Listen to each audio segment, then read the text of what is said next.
That one is, I believe, on a, let's see, I think that's a Monday, actually. So different from our usual time. But again, in a few weeks, I'll send out an announcement about that as well. Okay? So on to our topic today. Our first lecture of the year is going to be on the contemporary politics of indigenous peoples, or Yuanzhu Minzu, in Taiwan. And although it's not well known outside the island, Taiwan has a significant indigenous population, recognized by the state and given special identity status, voting privileges, and land use rights. And the official numbers collected from the State Identification Bureau, or the state registration, is that there are about a little over 2% of the population that are Yuanzhu Minzu, or Yuanzhu Min, so Aborigine or indigenous people. We, as far as I can tell in this program, have never, this is pretty remarkable too, have had a reserved seat. Paper is available in the back of the room, so you're welcome to take a look at that. I'm not going to read the whole thing to you, so anyway, thank you all for coming. 谢谢大家，大家平安。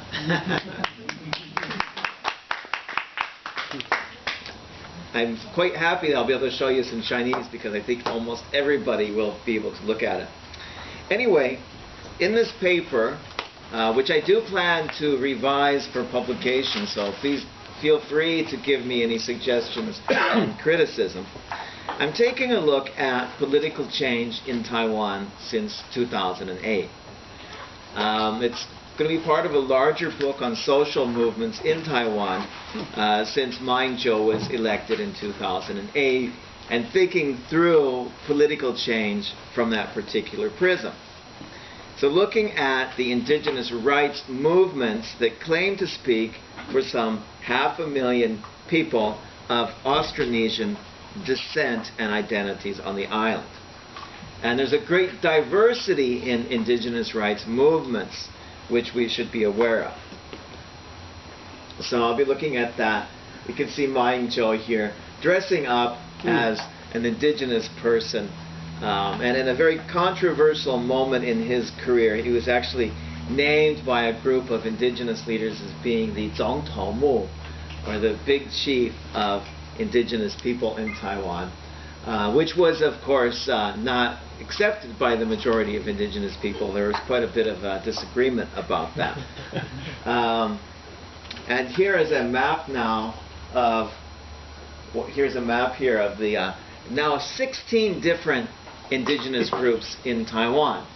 That probably comes as a surprise to many Taiwanese people in this room, for whom many people remember Jiuzu and Huacun.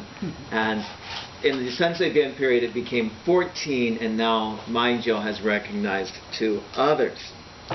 So in this paper, I basically take a look at what I will call 4 unfoldings in indigenous rights movement.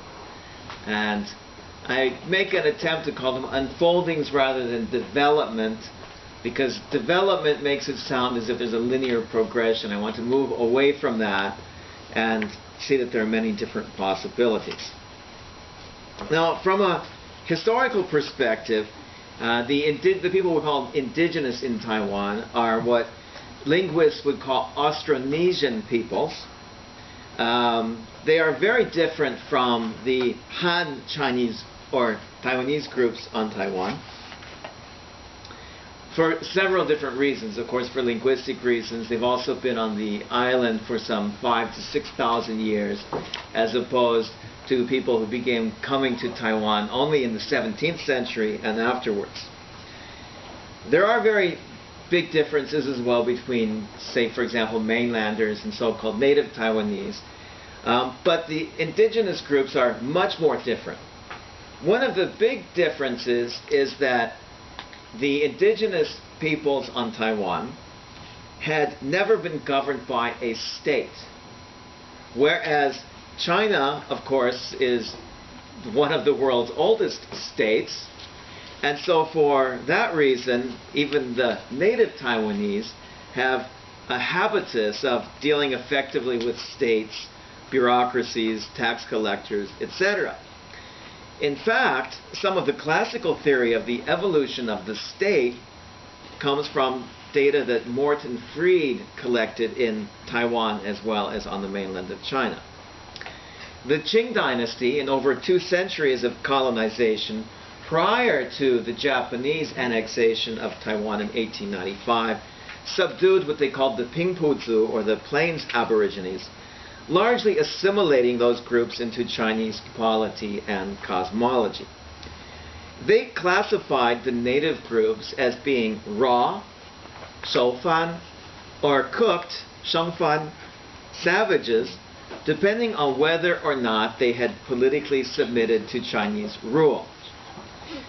Military enforced boundaries between the territories of the two groups were intended to protect plains peoples from headhunting expeditions, but they also protected the mountain-based peoples from the encroachment of Hakka and Hokkien farmers onto their territories. During the Qing Dynasty, as plains communities on the west coast here, where it's all white, lost wars to these incomers from China, refugees fled to the mountains and to eastern coastal communities. And of course they talked to people and were incorporated into new communities. And everybody was aware of the danger that was posed by the settlers from China. Now, in the Formosan highlands, and these are the Shengfan, these are the ones I'm mostly interested in, loose bands of acephalous societies remained autonomous until they were subjugated by the Japanese military, with the final decisive battle happening as late as 1914. So in the Untitled Chapter. Now there was diversity in political formation. In the south, the Lukai and the Taiwan people, for example, had what they call nobilities and commoners. But that was not a state. The people that I study were among the most egalitarian peoples.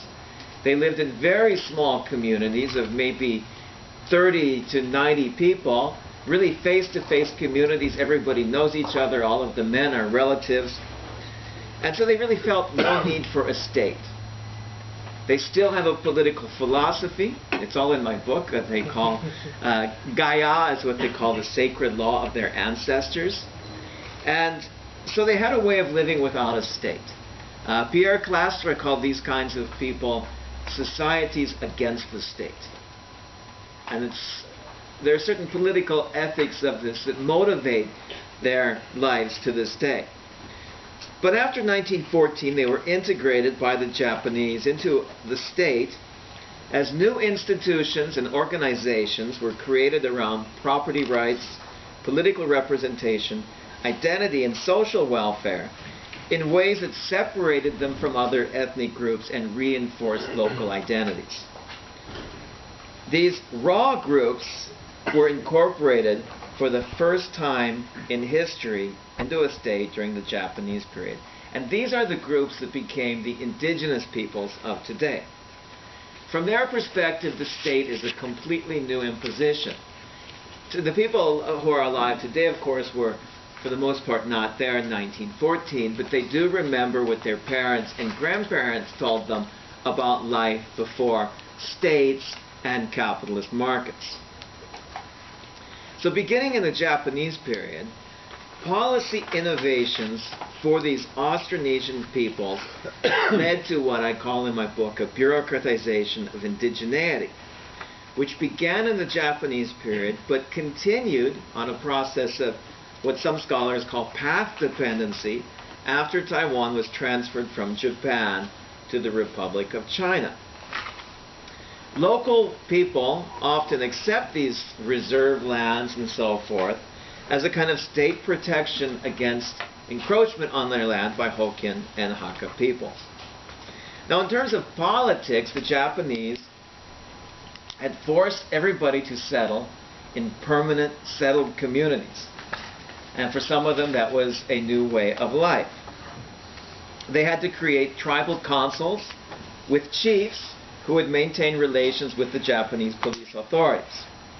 The system was modernized after 1945 when the ROC came, and then established 30 mountain townships, followed by local electoral innovations.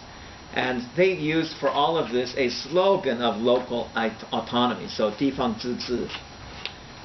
These institutional innovations contributed to the formation of a local indigenous elite centered around township offices, indigenous politicians and their supporters, all of which became embedded in and dependent upon patron-client relations with the KMT.